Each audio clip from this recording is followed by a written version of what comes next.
மென்க்கு ரொம்ப காமனாக வர கேன்சர் பார்த்தீங்கன்னா லங் கேன்சர், அதுக்கப்புறமேல்ட்டு ஓரல், அதாவது ஹெட் அண்ட் நெக் கேன்சர்னு சொல்லுவோம். இது ரெண்டுத்துக்குமே மோஸ்ட் காமன் காஸ் அப்படின்னு பார்த்தீங்கன்னா புகையிலை தான். அந்த புகையிலை வந்து ஒன்று ஸ்மோக்கிங் ஃபார்மில் இருக்கலாம், இல்லை வந்து ஸ்மோக்லெஸ்ன்னு சொல்லுவாங்க. அதாவது பான் பராக் அந்த மாதிரி வாய் வழியாக சியூ பண்ணுறது, மூக்குப்பொடி போடுறது, இது எல்லாமே வந்து புகையிலை சார்ந்த ஒரு இதுவாக தான் இருக்கும். ஸோ ஃபஸ்ட்டு காமன் காஸ் அப்படின்னு பார்த்தீங்க அப்படின்னா புகையிலை தான். பட் நிறைய பேர்த்துக்கு லங் கேன்சர் பொறுத்த வரைக்கும் இப்போ வந்து ஸ்மோக்கே பண்ணாதவங்களுக்கும் நம்ம நிறைய பார்க்குறோம்.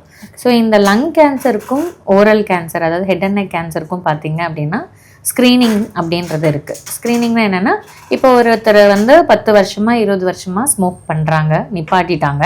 ஃப்யூச்சரில் எனக்கு கேன்சருக்கான ரிஸ்க் எனக்கு வர்றதுக்கு வாய்ப்பு இருக்கான்னு பார்க்கலாம் அப்படின்னா அவங்களுக்கு ஸ்க்ரீனிங் என்ன பண்ணலாம் அப்படின்னா வாய் பரிசோதனை ப்ளஸ் வந்து வருஷத்துக்கு ஒரு தடவை வந்து ஒரு சிடி செஸ்ட் பண்ணுறது மூலமா நுரையீரல் கேன்சர் வந்து நம்ம ஸ்க்ரீன் பண்ணலாம்.